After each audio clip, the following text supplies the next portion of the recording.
মার্কিন president Donald ট্রাম্পের প্রস্তাবিত ২ সপ্তাহের একটি যুদ্ধবিরতি চুক্তিতে সম্মত হয়েছে যুক্তরাষ্ট্র এবং ইরান। এই সিদ্ধান্তে সমর্থন জানিয়েছে ইসরায়েলও।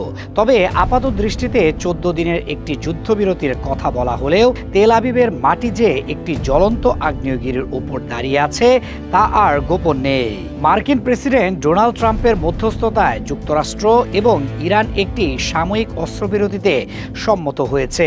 বেনিয়ামিন নেতানিয়াহু এই চুক্তিতে সায় দিয়েছেন ঠিকই, কিন্তু নিজের অহংকার এবং হঠকারিতার বশবর্তী হয়ে এমন এক সিদ্ধান্ত নিয়েছেন যা গোটা ইসরায়েলের জন্য এক জীবন্ত দুঃস্বপ্নে পরিণত হতে যাচ্ছে।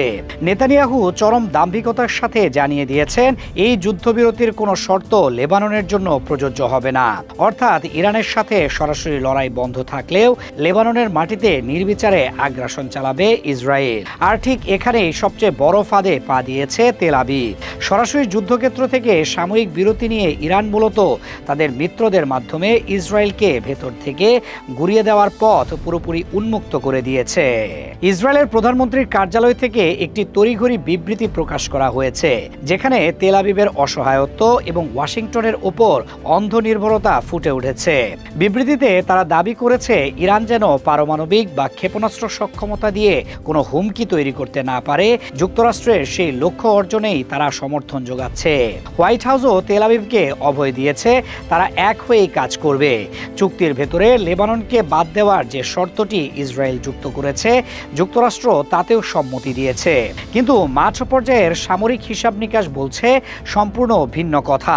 লেবাননকে যুদ্ধবিরতির বাইরে রাখার অর্থ হলো ইসরায়েল তার উত্তরাঞ্চলীয় সীমান্তকে সম্পূর্ণ অরক্ষিত এবং একটি অবিরাম যুদ্ধক্ষেত্রে পরিণত করল। সরাসরি তেহরানের দিক থেকে কোনো মিসাইল না এলেও লেবানন সীমান্ত থেকে হিজবুল্লাহর ছোড়া বৃষ্টির মতো রকেট তেল আবিবের ঘুম কেড়ে নেওয়ার জন্য এখন একাই যথেষ্ট। বর্তমান এবং ভয়াবহ ধ্বংসযজ্ঞের বীজ বোনা হয়েছিল গত ২৮ ফেব্রুয়ারি। সেদিন যুক্তরাষ্ট্র এবং ইসরায়েল চরম ঔদ্ধত্য দেখিয়ে ইরানের মূল ভূখণ্ডে একটি অতর্কিত সামরিক হামলা চালায়। তাদের প্রধান লক্ষ্য ছিল ইরানকে ভয় দেখানো এবং তাদের সামরিক শক্তিকে পঙ্গু করে দেওয়া। কিন্তু ফল হলো সম্পূর্ণ উল্টো। তেহরান বিন্দুমাত্র কালক্ষেপণ না করে এমন এক পাল্টা জবাব দিল যা ওয়াশিংটন বা তেল আবিব কেউই কল্পনা করতে পারেনি। ইরানের ইসলামিক রেভলিউশনারি গার্ড কর্পস তাদের ব্যালিস্টিক মিসাইল এবং আত্মঘাতী ড্রোন দিয়ে এই অঞ্চলে থাকা মার্কিন সামরিক ঘাঁটিগুলো এবং ইসরায়েলের বিভিন্ন গুরুত্বপূর্ণ স্থাপনায় একযোগে ভয়াবহ আঘাত হানে। সেই অভাবনীয় হামলায় ইসরায়েলের মিলিয়ন ডলারের আকাশ প্রতিরক্ষা ব্যবস্থা মুখ থুবড়ে পড়ে। মার্কিন ঘাঁটিগুলো পরিণত হয় ধ্বংসস্তূপে।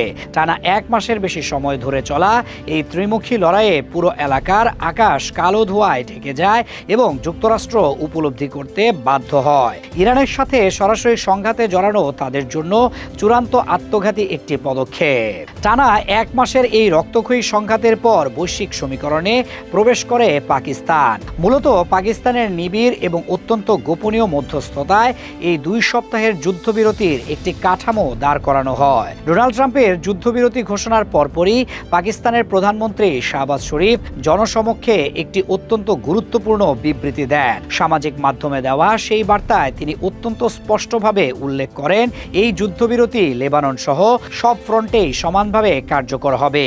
তিনি এই শান্তি উদ্যোগকে সাধুবাদ জানান এবং আগামী ১০ এপ্রিল একটি চূড়ান্ত ও স্থায়ী চুক্তির লক্ষ্যে ২ দেশের শীর্ষ প্রতিনিধিদের ইসলামাবাদে আমন্ত্রণ জানান। আন্তর্জাতিক সম্প্রদায় যখন এই ঘোষণায় কিছুটা স্বস্তির নিঃশ্বাস ফেলছিল, ঠিক তখনই ইসরায়েলের পক্ষ থেকে আসে চরম বিশ্বাসঘাতকতার সুর। বেনিয়ামিন নেতানিয়াহু সরাসরি পাকিস্তানের প্রধানমন্ত্রীর বক্তব্য নাকচ করে দেন এবং ঘোষণা করেন লেবাননের মাটিতে তাদের সামরিক অভিযান কোনোভাবেই থামবে না। লেবাননের এই যুদ্ধচিত্রে প্রবেশ করার পেছনের কারণটি অত্যন্ত গভীর এবং বেদনাবিধুর। গত ২ মার্চ লেবানন সরাসরি এই সংঘাতে জড়িয়ে পড়ে। ইরানের সর্বোচ্চ নেতা আয়াতুল্লাহ আলী খামেনির আকস্মিক মৃত্যুর পর পুরো অঞ্চল জুড়ে শোকের আগুন জ্বলে ওঠে। এই মর্মান্তিক ঘটনার চূড়ান্ত প্রতিশোধ নিতে লেবাননের মাটি থেকে ইসরায়েলের উপর সর্বাত্মক আক্রমণ শুরু করে ইরানপন্থী সশস্ত্র গোষ্ঠী হিজবুল্লাহ। তাদের নিক্ষেপ নিক্ষেপ করা ঝাঁকে ঝাঁকে উন্নত প্রযুক্তির ক্ষেপণাস্ত্র ইসরায়েলের উত্তরাঞ্চলীয় শহরগুলোকে মুহূর্তের মধ্যে নরকে পরিণত করে। প্রতিরোধ যোদ্ধাদের এই তীব্র হামলার মুখে দিশেহারা হয়ে ইসরায়েলি বাহিনী লেবাননের সাধারণ নাগরিকদের ওপর নির্বিচারে বিমান হামলা শুরু করে। গত এক মাসের এই নির্মম ও অসম লড়াইয়ে লেবাননের অন্তত ১,৫০০ নিরীহ মানুষের প্রাণহানি ঘটেছে এবং অসংখ্য মানুষ নিজেদের ভিটামাটি হারিয়ে বাস্তুচ্যুত হয়েছেন। এত বিশাল ধ্বংসযজ্ঞ চালানোর পরও ইসরায়েল হিজবুল্লাহর সামরিক কাঠামোর সামান্যতম ক্ষতি করতে পারেনি, বরং প্রতিটি হামলার পর হিজবুল্লাহর প্রত্যাঘাত আরও বেশি ভয়ঙ্কর রূপ নিয়েছে। যুক্তরাষ্ট্র নিজেদের সামরিক ঘাঁটিগুলো বাঁচাতে এবং আসন্ন ধ্বংস এড়াতে তড়িঘড়ি করে এই বিরতি মেনে নিয়েছে, কিন্তু তারা তাদের মিত্র ইসরায়েলকে লেবানন ফ্রন্টে সম্পূর্ণ একা ফেলে গেছে। ওয়াশিংটন খুব ভালো করেই জানে ইরানের সামরিক সক্ষমতার সাথে পাল্লা দেওয়া এখন আর আগের মতো সহজ নয়। ২৮ ফেব্রুয়ারির পর থেকে ইরান যে সামরিক শ্রেষ্ঠত্ব দেখিয়েছে তাতে পেন্টাগনের শীর্ষ কর্মকর্তারাও পিছু হটতে বাধ্য হয়েছেন। ট্রাম্প প্রশাসনের এই যুদ্ধবিরতি চুক্তি ইসরায়েলকে রক্ষার চেয়ে নিজেদের স্বার্থ রক্ষার একটি মরিয়া প্রচেষ্টা মাত্র। যুক্তরাষ্ট্র যখন নিজেদের গুটিয়ে নিচ্ছে তখন ইসরায়েল লেবাননের কাদায় আরও গভীরভাবে আটকে যাচ্ছে। এই ১৪ দিনের বিরতি ইসরায়েলের জন্য কোনো স্বস্তি আনবে না, বরং এটি তাদের সামরিক এবং অর্থনৈতিক কাঠামোর জন্য এক দীর্ঘস্থায়ী মৃত্যুফাদ। ইরান অত্যন্ত সুনিপুণভাবে এই পরিস্থিতি কাজে লাগিয়েছে। সরাসরি নিজেদের বাহিনীকে বিশ্রামে রেখে তারা লেবাননের প্রতিরোধ যোদ্ধাদের মাধ্যমে ইসরায়েলের ওপর এমন এক চাপ তৈরি করেছে যা সামাল দেওয়ার ক্ষমতা তেল আবিবের নেই। সামরিক সূত্রগুলোর দেওয়া তথ্য অনুযায়ী হিজবুল্লাহর কাছে বর্তমানে এমন সব উন্নত ব্যালিস্টিক এবং গাইডেড মিসাইল রয়েছে যা ইসরায়েলের যে কোনো প্রান্তে নিখুঁতভাবে আঘাত হানতে সক্ষম। গত এক মাসে হিজবুল্লাহর ছোড়া রকেট ঠেকাতে ইসরায়েলের আয়রন ডোম এবং ডেভিডস স্লিং পুরোপুরি ব্যর্থ প্রমাণিত হয়েছে। উত্তরাঞ্চলীয় ইসরায়েলের লাখ লাখ বাসিন্দা এখন ঘর ছাড়া, সেখানকার অর্থনীতি পুরোপুরি স্থবির। ইসরায়েল সরকার তাদের নিজস্ব নাগরিকদের নিরাপত্তা দিতে চরমভাবে ব্যর্থ হয়েছে। আগামী ১০ এপ্রিল ইসলামাবাদের সেই বহু প্রতীক্ষিত শান্তি আলোচনার টেবিল আদৌ কোনো সমাধান আনতে পারবে কিনা তা নিয়ে ঘোর অনিশ্চয়তা তৈরি হয়েছে।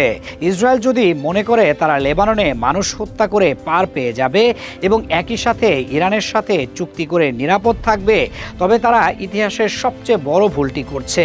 তেহরান একাধিকবার স্পষ্টভাবে বুঝিয়ে দিয়েছে তাদের মিত্রদের ওপর আঘাত আসলে তারা কখনোই চুপ করে বসে থাকবে না।